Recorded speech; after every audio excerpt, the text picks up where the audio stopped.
Fewer than 3% of IELTS candidates achieve a Band 9 in the speaking section. In this video, you will hear a full Band 9 response with feedback. I have guided thousands of IELTS candidates who achieved Band 7 plus and analyzed what truly separates top scorers. What does a full Band 9.0 speaking test sound like from start to finish? Let's go. Part 1, Introduction and Interview. Good morning. My name is John Ans. Could you tell me your full name, please? Good morning. My name is Joseph Barley, but my friends and family call me Joseph, so just call me Joseph. Do you work or are you a student? I'm currently working as a community outreach coordinator for a nonprofit organization that focuses on intergenerational programs. It's quite a rewarding role, actually, bridging the gap between younger volunteers and elderly participants. Have you ever worked with older people? Yes, extensively. That's essentially what my current role revolves around. Before this position, I also volunteered at a senior center during my university years, which is actually what sparked my interest in gerontology and community work. What kind of work did you do with them? The work varied quite a bit. I organized recreational activities, everything from book clubs to gentle exercise classes. I also facilitated storytelling sessions where seniors could share their life experiences with younger participants. What proved particularly meaningful was helping with digital literacy workshops, teaching older adults how to video call their grandchildren or navigate social media safely. How did you feel about working with older people? Honestly, profoundly enriched by it. There's something deeply humbling about hearing someone recount decades of lived experience, the historical events they've witnessed, the wisdom they've accumulated.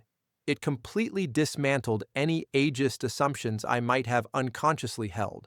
I found their resilience and humor in the face of aging rather inspiring, though I won't romanticize it. There were challenging moments too, particularly when dealing with cognitive decline or isolation. Let's talk about your childhood. Did you enjoy your childhood? By and large, yes. I was fortunate to have a fairly carefree upbringing, though I suppose that's a retrospective assessment. As a child, you don't really have the context to evaluate whether your childhood is particularly enjoyable or not. Looking back now, I appreciate how much freedom I had to explore and make mistakes without excessive parental hovering. Where did you grow up? I grew up in a small coastal town in New Zealand, a place where everyone knew everyone else's business, for better or worse. It was the sort of community where you could bike anywhere without your parents worrying, and the beach was essentially our playground. Very idyllic in retrospect, though somewhat limiting intellectually. There wasn't much cultural diversity or exposure to different perspectives. What kinds of activities did you enjoy as a child? I was perpetually outdoors, climbing trees, building forts in the bush, swimming at the beach. I also went through an intense phase of collecting insects, which horrified my mother. Reading was another passion. I'd disappear into books for hours. I suppose I oscillated between being quite physical and adventurous, and then retreating into quieter, more solitary pursuits. Did you spend more time indoors or outdoors when you were young?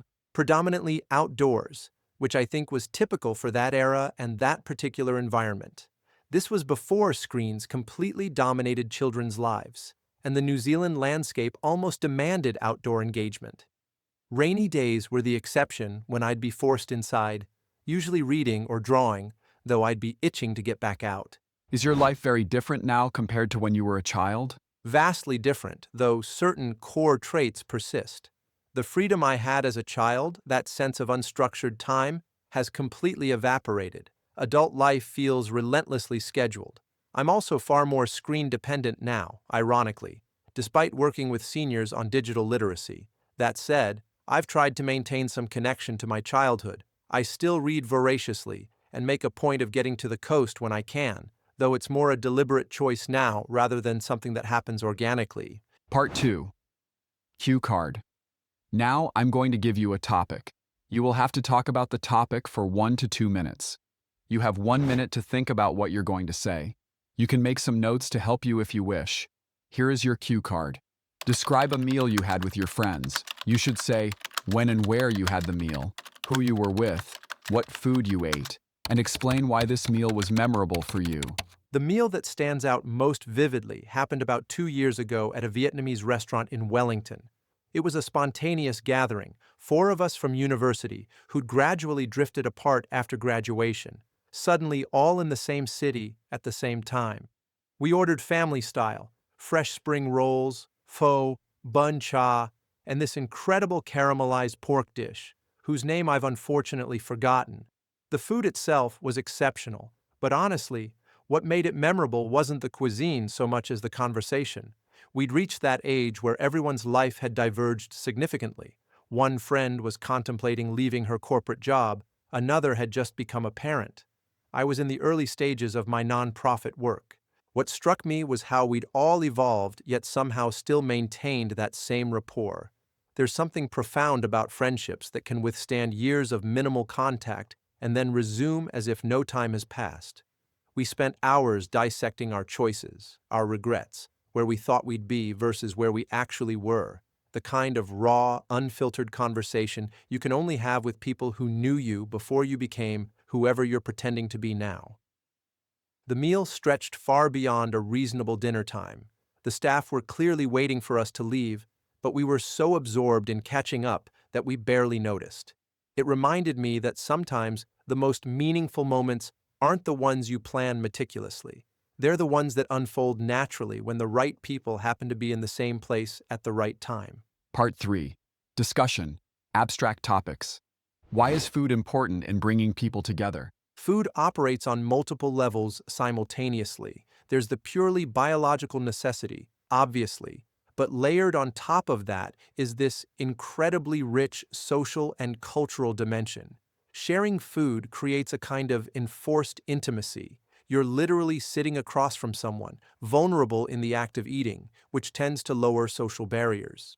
There's also something about the ritualistic nature of meals, the preparation, the presentation, the communal consumption, that fosters conversation and connection in ways that feel organic rather than forced. And from an evolutionary perspective, sharing resources, particularly food, has always been a trust-building mechanism within social groups. How does traditional food reflect a country's culture or identity? Traditional food is essentially edible history. It encapsulates a society's geography, climate, agricultural practices, trade relationships, religious influences, and migration patterns. Take something like Japanese cuisine, which reflects the island nation's access to seafood, the Buddhist influence that historically discouraged meat consumption, and the aesthetic philosophy that values simplicity and seasonality. Or consider how much you can deduce about India's colonial history through Anglo-Indian dishes like mulligatawny soup. Food becomes a repository of collective memory, encoding traditions and values that get transmitted through generations, often more effectively than written records because it's experiential rather than purely intellectual.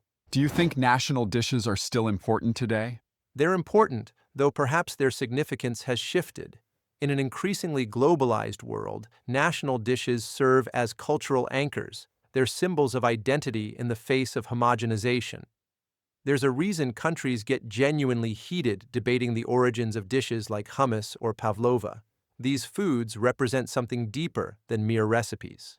That said, I think we're seeing a tension between preservation and evolution. Younger generations often reinterpret traditional dishes, which purists view as dilution, but which might actually be how culinary traditions survive, by adapting rather than fossilizing.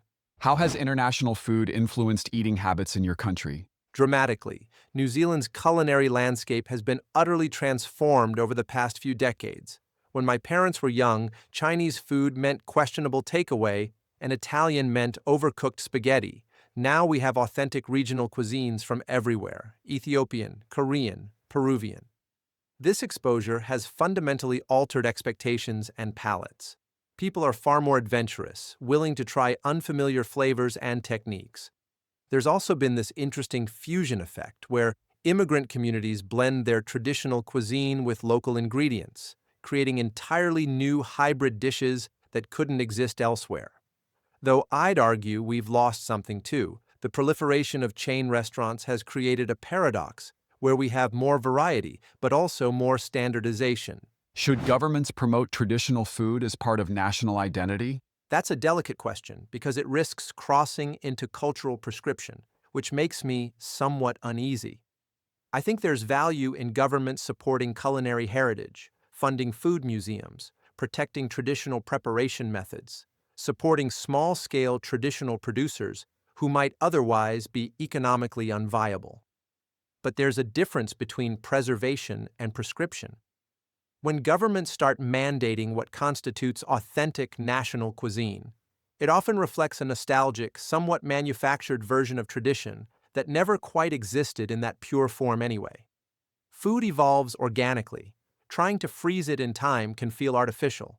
So yes to support and documentation, but no to rigid enforcement of what counts as legitimate cultural food. Do younger people value traditional food as much as older generations? The relationship has definitely shifted. Younger generations, myself included, tend to value traditional food more as one option among many rather than as the default or superior choice. There's often an appreciation for heritage cuisine, but it's tempered by curiosity about other culinary traditions and a willingness to experiment and hybridize. That said, I've noticed an interesting counter-trend. As globalization intensifies, some young people develop this almost protective attachment to traditional foods precisely because they recognize they're endangered. You see this in slow food movements, heritage grain cultivation, traditional fermentation techniques being revived, young people often leading these efforts. So perhaps it's not that we value it less, but that we value it differently, more consciously, and less automatically than previous generations who simply ate what they grew up eating without questioning it. Carefully listen to the detailed feedback. The opening immediately provides specific, relevant information beyond a simple job title. The phrase, "It's quite a rewarding role, actually," uses a discourse marker, actually, naturally to add personal reflection. Bridging the gap between is an advanced and precise vocabulary. What is great is the way Joseph uses advanced vocabulary naturally. Words such as facilitated, proved particularly meaningful, navigate social media safely. The one-word question, honestly, followed by the elliptical response, profoundly enriched by it, demonstrates native-level discourse management, using grammatical ellipsis naturally. The idiom by and large is used perfectly in context. The philosophical observation, "as a child you don't really have the context to evaluate," demonstrates intellectual sophistication. This is not just answering a question, but engaging with the conceptual complexity underlying it. The word oscillated is an advanced, precise verb choice showing lexical range. Retreating into quieter, more solitary pursuits is eloquent phrasing. The entire sentence demonstrates the ability to synthesize and articulate patterns in one's own behavior, a high level of self-reflection expressed with linguistic sophistication. Let's look at part 2. The phrase "gradually drifted apart" is an idiomatic expression used perfectly. Suddenly, all in the same city at the same time creates narrative tension about the coincidence. The response immediately establishes all key information while maintaining an engaging narrative flow. Another excellent point is how Joseph lists specific dishes with correct names such as pho, bun cha. This demonstrates authentic experience. The relative clause, "whose name I've unfortunately forgotten," is grammatically complex, and the admission adds authenticity rather than claiming false knowledge. The adverb "unfortunately" shows this matters to the speaker, a natural detail. Joseph uses sentences like "can withstand years of minimal contact and then resume," shows precise vocabulary to capture the phenomenon. This transcends simple narration to explore the nature of friendship itself. Lastly, part 3. The phrase "operates on multiple levels simultaneously" immediately signals advanced analytical thinking. Layered on top of that is metaphorical and precise.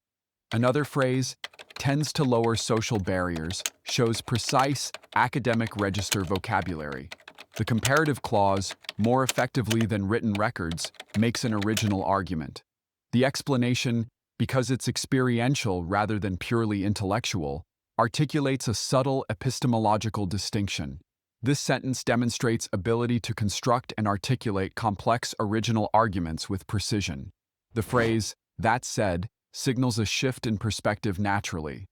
Tension between preservation and evolution articulates a nuanced conflict precisely.